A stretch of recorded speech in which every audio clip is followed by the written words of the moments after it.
The sixth generation fighter jet ஆறாம் தலைமுறை போர் விமான கூட்டு தயாரிப்பில் கைகோர்க்கும் இந்தியா அண்ட் பிரான்ஸ். இந்திய பாதுகாப்பு செய்திகள். Indian defence news, Saturday, June 13, 2026. இந்தியாவின் வான்வெளி போர் திறன்களை மறுவரையறை செய்யக்கூடிய ஒரு வரலாற்று சிறப்புமிக்க திட்டமான ஆறாம் தலைமுறை போர் விமான கூட்டு தயாரிப்பை நோக்கி இந்தியாவும் பிரான்சும் நெருங்கி வந்து கொண்டிருக்கிறது. France and Germany between FCAS plan break after its continue to follow Delhi நேரடியாக பாரிசுடன் கூட்டு சேருவதற்கான கதவுகள் திறந்துள்ளன. பிரான்ஸ் ஜெர்மனி இடையேயான FCAS திட்டம் முறிந்ததை தொடர்ந்து புதுடெல்லி நேரடியாக பாரிசுடன் கூட்டு சேருவதற்கான கதவுகள் திறந்துள்ளன. இது தொடர்பாக பாதுகாப்பு அமைச்சகம் இது சம்பந்தமாக ஏற்கனவே டெல்லியில் ஒரு பேச்சுவார்த்தைகள் வந்து நடத்தப்பட்டிருக்குங்க. அது மட்டும் கிடையாது, இந்த போர் விமானத்தோட என்ஜினோட எக்ஸ்சேஞ்ச் பரிமாற்றங்களும் திட்டமிட்டிருக்காங்க. ஐரோப்பாவில் எதிர்கால காம்பேட் ஏர் சிஸ்டம், அதாவது ஃபியூச்சர் காம்பேட் ஏர் சிஸ்டம் FCAS திட்டம் வந்து பிரான்ஸ், ஜெர்மனி, ஸ்பெயின் மற்றும் பல நாடுகளோடு சேர்ந்திருந்த கருத்து வேறுபாடுகளினால அந்த திட்டம் வந்து முறிந்து விட்டது. ஓகேங்களா? இப்போ வந்து இந்தியா அண்ட் பிரான்ஸ் மட்டுமே வந்து இணைந்து ஒரு கூட்டு ஆறாம் தலைமுறை போர் விமான திட்டத்தை வந்து ரிசர்ச் பண்ணிட்டு வராங்க. அமெரிக்கா, சீனா, ரஷ்யா இவங்கெல்லாம் பார்த்தீங்க அப்படின்னா தன்னோட அடுத்த கட்ட தலைமுறை 6th ஜென்ரேஷனில் வந்து அவங்க வந்து ஒரு பெரிய வான்வெளி சக்தியாக வந்து அதிவேகமாக முன்னேறிக்கிட்டு வருங்கிற இந்த டைமில் 6th ஜென்ரேஷன் ஃபைட்டர் ஜெட் டெவலப்மெண்ட்டில் பார்த்தீங்கன்னா இந்தியா வந்து பின்தங்கி விடக்கூடாது என்பதில் வந்து உறுதியாக இருக்காங்க பீப்புள்ஸ். ஓகே, இந்த ஆண்டு தொடக்கத்தில் பார்த்தீங்க அப்படின்னா நம்மளுடைய டிஃபென்ஸ் மினிஸ்டர் ராஜ்நாத் சிங் அவங்களும் பிரான்ஸ் நாட்டு பிரதிநிதி கேத்ரின் வார்டனுக்கு இவங்க 2 பேரும் சேர்ந்து ஒரு பேச்சுவார்த்தையில் இந்த கோரிக்கையை தீவிரப்படுத்தியிருக்காங்க. இதை வந்து மேல்கோட்டு காட்டியிருக்காங்க, அடிக்கோட்டு காட்டியிருக்காங்க.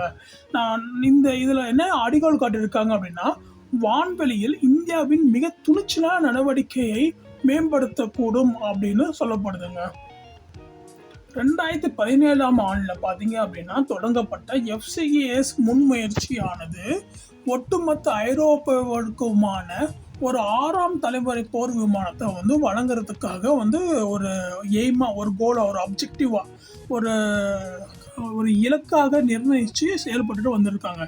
இதில் பார்த்தீங்க அப்படின்னா இந்த தலைமை பொறுப்பில் பார்த்தீங்க அப்படின்னா அணு ஆயுத திறன் தேவைகளை வந்து பற்றி பேசியிருக்காங்க. தொழில்துறை, வேலைவாய்ப்பு பகிர்வு, வேலைகள் பகிர்வு, அதாவது ஒர்க் எக்ஸ்சேஞ்சு, அதுக்கப்புறம் இது சம்மந்தமாக வந்து நிறைய வந்து கருத்து வேறுபாடு நடந்திருக்குங்க. ஓகே, ஃபைட்டர் ஜெட் விஷயத்தில் போய் வந்து இவங்க அணு ஆயுதத்திறன் மேற்கொண்டு பேசியிருக்காங்க அப்படின்னா அணு ஆயுதங்களை கேரி பண்ணக்கூடிய ஃபைட்டர் ஜெட்ஸை வந்து பேசியிருப்பாங்க.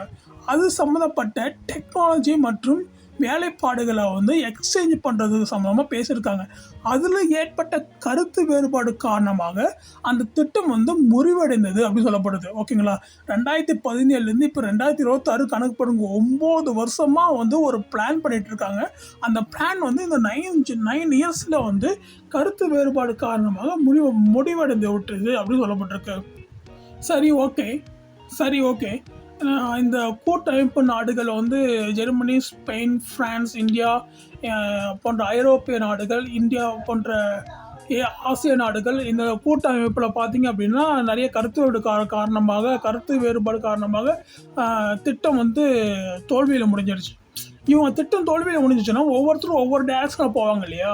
அப்படி பார்த்தீங்கன்னா ஜெர்மனி வந்து தற்போது ஒரு தனி பாதையை பின்பற்ற போவதாக சமீட்சை செய்துள்ளது. ஒரு சிக்னல் கொடுத்துருக்காங்க, நாங்கள் வேற ஒரு பாதையை சூஸ் பண்ணி எங்களுக்கு நாங்கள் ஒரு பாதையை உருவாக்கி போகிறோம். அதே நேரத்தில் பிரான்ஸ் வந்து தனது லட்சியங்களை தக்க வைத்து கொள்ள புதிய பங்காளர்களை தேடி வருகிறது. அப்போ பிரான்ஸ் வந்து சப்போர்ட்ஸ் வந்து சீக் பண்ணுறாங்க. அப்படி சப்போர்ட் சீக் பண்ணும்போது இந்த டைமில் இந்தியா வந்து அங்கே பிரான்ஸுக்கு போய் உதவி செய்கிறாங்க. அப்படி உதவி செய்யும்போது அங்கே போய் வந்து விசிட் மட்டும் பண்ணாமல் அங்கே இருக்கிற மனிதர்களற்ற விமானங்கள், அதாவது அன்மேன்ட் ஏரியல் வெஹிக்கிள், ஓகேவா, ஆள் இல்லா விமானங்கள் சம்மந்தமாகவும், அப்புறம் மேன்ட் அன்மேன்டு டீம் பற்றியும், அதுக்கப்புறம் போர் மேக கணினி நெட்வொர்க்கிங், அதாவது காம்பேட் க்ளவுட் நெட்வொர்க்கிங் போன்ற பல விஷயங்கள், ஓகேங்களா. அதுக்கப்புறம் மேம்பட்ட உந்து விசை அமைப்புகள் மற்றும் அதிநவீன ஸ்டெல்த் அம்சங்கள். ஸ்டெல்த் அப்படின்னா நீங்கள் கீழே இருந்து வானத்தை பார்த்தீங்கன்னா வானம் எம்டியாக இருக்கிற மாதிரி தான் இருக்கும். அது மாதிரியான போர் விமானங்கள் இருக்கும். போர் விமானம் அங்கே வந்து பறக்கிறதுக்கான தடயங்களே இருக்காது, கண்ணில் கூட சிக்காது. அது மாதிரியான விஷயங்கள் இதெல்லாம் வந்து அதிநவீன ஸ்டெல்த்னு சொல்லப்படுது. இந்த அம்சங்கள் போன்ற அதிநவீன தொழில்நுட்பங்கள், இந்த டெக்னாலஜியை வந்து இந்தியாவிற்கு பிரான்ஸ் வழங்கும் அப்படின்னு நம்மளுக்கு தெரியப்படுது. ஏஎம்சிஏ திட்டம் மற்றும் இந்தியாவின் இரட்டை அணுகுமுறை.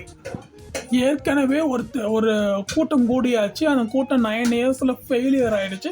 ஏகப்பட்ட லாஸஸ் இருக்கும். இதில் புதுசாக என்னப்பா ஏஎம்சிஏ திட்டம் தானே யோசிக்கிறீங்க. இந்தியாவை பொறுத்தவரை பார்த்தீங்க அப்படின்னா இந்த கூட்டு முயற்சியானது அதனோட உள்நாட்டு மேம்பட்ட நடுத்தர போர் விமான திட்டத்துக்கு, அதாவது நாம் வந்து சொந்த நாட்டிலே தயாரிக்கிற ஒரு 5th ஜென்ரேஷன் ஃபைட்டர் ஜெட் வந்து நம்மளுக்கு பலம் சேர்க்கும் வகையில் வந்து இந்த சந்திப்பு, இந்த இந்தியா பிரான்ஸ் சந்திப்பை வந்து இருக்கணும். அப்படிங்கிற பட்சத்தில் ஏஎம்சிஏ திட்டம் வந்து 2028-2029 வந்து தன்னோட முதல் விமான பயணத்தை தொடங்குதுன்னு சொல்கிறாங்க. அதுக்கப்புறம் 2035 ஆண்டிற்குள்ளே வந்து ஏர்ஃபோர்ஸ் விமானப்படையில் வந்து இந்த விமானத்தை, ஏஎம்சிஏ விமானத்தை வந்து சேர்க்க முடியும்னு சொல்லப்படுறது. ஏஎம்சிஏ பிளான் பார்த்தீங்க அப்படின்னா நம்மளோட இந்தியாவோட காம்பேக்ட் ஏர் வெஹிக்கிள், நம்மளோட சொந்த நாட்டு தொழில்நுட்பம். இந்த திட்டம் வந்து பார்த்தீங்க அப்படின்னா 5ஆம் தலைமுறை லட்சியங்கள். இந்த 5ஆம் முறை லட்சியங்கள் வந்து பிரதிபலிக்கும் போது, ரெஃப்ளெக்ஷன் ஆகிட்டு இருக்கும்போது பிரான்ஸோட 6th ஜென்ரேஷன் கூட்டாண்மையை நம்ம நிரூபிச்சுக்கிட்டு வரோம், ஓகேங்களா. இது பார்த்தீங்க அப்படின்னா ஏற்கனவே J-20 ஸ்டெல்த் போர் விமானங்களை நிறுவி வரும் 6ஆம் தலைமுறை முன்மாதிரியை சோதித்து வரும் சீனா வந்து 6th ஜென்ரேஷன் ஃபைட்டர் ஜெட்ஸை வந்து சோதிச்சு வந்துட்டு இருக்காங்க. இது வந்து நம்மளுடைய இந்த இந்தியா பிரான்ஸ் 6th ஜென்ரேஷன் கூட்டாண்மை வந்து இந்திய விமானப்படை போட்டித்தன்மையுடன் திகழ்வதை உறுதி செய்கிறது அப்படிங்கிறது தெளிவாக சொல்லப்படுதுங்க. ஒருபுறம் ஏஎம்சிஏ திட்டம், மறுபுறம் வெளிநாட்டு 6th ஜென்ரேஷன் பிளான். இந்த 2 பிளானையும் வந்து இடைவெளி குறைப்பதற்காக இந்தியா வந்து தன்னோட நடைமுறையை உத்தியை வந்து ரெஃப்ளெக்ட் பண்ணிட்டுருக்குன்னு சொல்லப்படுது. நெக்ஸ்ட் பார்த்தீங்கன்னா தொழில்நுட்ப பரிமாற்றம் மற்றும் தொழில்துறை வளர்ச்சி. இந்த தொழில்நுட்ப இந்தியா பிரான்ஸ் கூட்டாண்மையோட முக்கிய அங்கமாக இருக்கிறது டெவலப்டு ஏர்ஃபோர்ஸ் இன்ஜின், ஓகேங்களா, டெவலப்டு ஃபைட்டர் ஜெட் இன்ஜின். இந்த developed fighter jet engine 6th generation தொழில்நுட்ப பரிமாற்றம் பார்த்தீங்க அப்படின்னா தெளிவாக அமைகிறது. ஒரு தனி ஒப்பந்தத்தின் கீழ் இந்த தொழில்நுட்பத்தை இந்தியாவுக்கு வழங்க பிரான்ஸ் அக்செப்ட் பண்ணியிருக்காங்க. இது இந்தியாவின் விண்வெளித்துறையை கணிசமாக ஊக்குவிக்கும் மற்றும் வெளிநாட்டு விநியோகஸ்தர்கள் மீதான நம்பகத்தன்மையை குறைக்கும் அப்படின்னு சொல்லப்படுது. அது என்னங்க, வெளிநாட்டு விநியோகஸ்தர்கள் அவங்க நம்பிக்கை குறைச்சா எப்படி ஆயிடல, அது ஒன்றும் இல்லைங்க. நம்ம இம்போர்ட்டை குறைச்சிட்டு எக்ஸ்போர்ட் இன்க்ரீஸ் பண்ணுறோம் அப்படின்னு சொல்லப்படுதுங்க. கூடுதலாக $35 பில்லியன் மதிப்பிலான ஒப்பந்தத்தின் ஒரு பகுதியாக பிரான்சின் ரஃபேல் போர் விமானங்கள் இந்தியாவில் தயாரிக்கப்பட உள்ளன. இது இரு நாடுகளுக்கும் இடையிலான பாதுகாப்பு தொழில்துறை ஒத்துழைப்பை மேலும் ஆழமாக்குகிறது. இந்தியாவின் பாதுகாப்பு ஏற்றுமதி ஏற்கனவே சாதனை அளவாக 23,620 கோடியை ரீச் பண்ணியிருக்கு. மேலும் அமெரிக்கா, பிரான்ஸ் மற்றும் ஆர்மேனியா உள்ளிட்ட 100க்கும் மேற்பட்ட நாடுகளுக்கு விற்பனை செய்யப்படுகிறது, ஓகேங்களா. ஓகே, 2029 ஆண்டிற்குள் 3 லட்சம் கோடி மதிப்பிலான பாதுகாப்பு உற்பத்தியையும், ஆக்சுவலாக பார்த்தீங்க அப்படின்னா 2022 வந்து கிட்டத்தட்ட 50,000 கோடியிலேருந்து 80,000 கோடி தான் வந்து டிஃபென்ஸ் சேல்ஸ் இருந்தது. ஓகே, இப்போ 2029 ஆண்டிற்குள் பார்த்தீங்க அப்படின்னா 3 லட்சம் கோடி மதிப்பிலான பாதுகாப்பு உற்பத்தியையும் 50,000 கோடி மதிப்பிலான ஏற்றுமதியையும் எட்ட அரசாங்கம் இலக்கு நிர்ணயித்துள்ளது அப்படின்னு சொல்லப்படுதுங்க. பிரான்சுடனான 6ஆம் தலைமுறை போர் விமானம் கூட்டு முயற்சி இந்தியாவின் வான்வெளி போர் திறன்களை வலுப்படுத்துவது மட்டுமல்லாமல் உலகளாவிய பாதுகாப்பு ஏற்றுமதியாளராகவும் தொழில்துறை சக்தியாகவும் அதன் அந்தஸ்தை உயர்த்தும். இப்போ ஸ்ட்ராட்டஜிக்கல் இம்பார்ட்டன்ஸை பார்ப்போம், ஓகேங்களா. ஓகே, நம்ம ஸ்ட்ராட்டஜிக்கல் இம்பார்ட்டன்ஸை பார்ப்போம். இதை படித்த உடனே எனக்கு அப்பான ஆச்சரியமாயிடுச்சு. மூலோபாய ரீதியாக உள்நாட்டு தகராறுகளுக்கு ஆளாகக்கூடிய பல நாடுகளின் கூட்டமைப்போடு பணிபுரிவதை விட, ஓகேங்களா, ஓகே, ஒரு நாட்டோட நம்ம வந்து டீல் பேசுகிறோம் அப்படின்னா அந்த நாட்டோட உள்நாட்டு விவகாரங்களோட பிரச்சனை ஏற்படும் இல்லையா, அதோட சேர்ந்து வேலை செய்கிறத விட நம்பகமான ஒரு தனி நாட்டுடன் இணைந்து பணியாற்றுவதே சிறப்பானது அப்படின்னு இந்தியா முடிவு பண்ணியிருக்குங்க. அந்த நாடு தான் ஃப்ரான்ஸ், நம்ம நாடு. ஓகே, இந்த கூட்டாண்மை வடிவமைப்பு பார்த்தீங்க அப்படின்னா நீட்ஸ், நம்மளுடைய டெக்னாலஜி நீட்ஸு, அதுக்கப்புறம் நம்ம டெக்னாலஜியோட ட்ரான்ஸ்ஃபரு, அதுக்கப்புறம் இங்கே நம்ம டெக்னாலஜி ஃப்ரான்ஸுக்கு இருப்போம், ஃப்ரான்ஸுக்கு டெக்னாலஜி நம்மளுக்கு கொடுப்பாங்க. அதுக்கப்புறம் இந்தியாவில் இருக்கிற நம்மளோட செல்வாக்கு வந்து ஃப்ரான்ஸோட இந்த 6ஆம் தலைமுறை ஃபைட்டர் ஜெட்டை பற்றி நம்ம வந்து பேசும்போது நம்மளுடைய செல்வாக்கு இன்னும் உயரும்னு சொல்லப்படுது. அதே சமயத்தில் பார்த்தீங்க அப்படின்னா நம்மளுடைய செயல்பாட்டு தேவைகள் வந்து இது மூலியமாக வந்து பூர்த்தி ஆகுது அப்படின்னு சொல்கிறாங்க. அட் த சேம் டைம் எப்படி வந்து ஒரு நாடு அந்த நாட்டினுடைய செயல்பாடுகளை இந்தியாவுக்கு கொடுப்பாங்கன்னு பார்த்தீங்க அப்படின்னா நிறைய ஏர்ஃபோர்ஸில் நிறைய வந்து டீல்ஸ் இருக்குது. எப்படி வந்து ஒரு மனுஷன் இன்னொரு மனுஷனோட சேர்ந்து வாழ்கிறதுல வர பிரச்சனைகளை தீர்க்கிறதுக்காக லா அப்படின்னு ஒன்று இருக்கோ, அதே மாதிரி ஏர்ஃபோர்ஸில் வந்து நிறைய பாலிசிஸ் இருக்குது. அந்த பாலிசிஸில் இது பிரான்ஸ் தனது சொந்த பகுதிகளின் நலன்களையும் கொண்டுள்ள முக்கிய பங்குதாரராக விளங்கும் இந்தியாவின் பரந்த இந்தோ பசிபிக் உத்தியோடும் ஒத்து போகிறது. ஓகேங்களா, இந்தோ பசிபிக் ஸ்ட்ராட்டஜியோட இது மேட்ச் ஆகுது அப்படின்னு சொல்லப்படுது.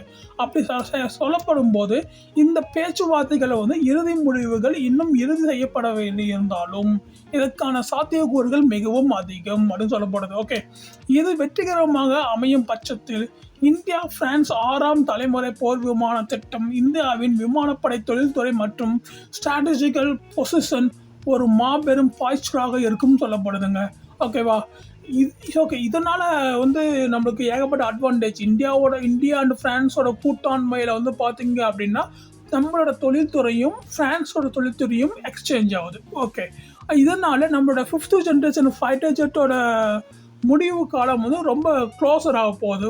ஓகே, அது தயாரிக்கக்கூடிய முடிவு காலம் வந்து ரொம்ப க்ளோஸராக வரப்போகுது. ஓகே, 6th ஜென்ரேஷனோட ஃபைட்டர் ஜெட்டும் நம்ம வந்து ஃப்ரான்ஸோட பேச போகிறோம். ஓகே, அடுத்த கட்ட ஃபைட்டர் ஜெட்டோட ஜென்ரேஷனும் அமெரிக்கா, ரஷ்யா, சீனா வந்து செயல்படுத்தும் போது அவங்களோட இணைந்து செயல்படுறதுக்கான வான்வெளி சக்திக்கான போட்டியில் இந்தியா ஒரு தீவிரமான போட்டியாளராக உருவெடுத்துள்ளதை உலகிற்கு உணர்த்தும் அப்படின்னு சொல்லப்படுதுங்க.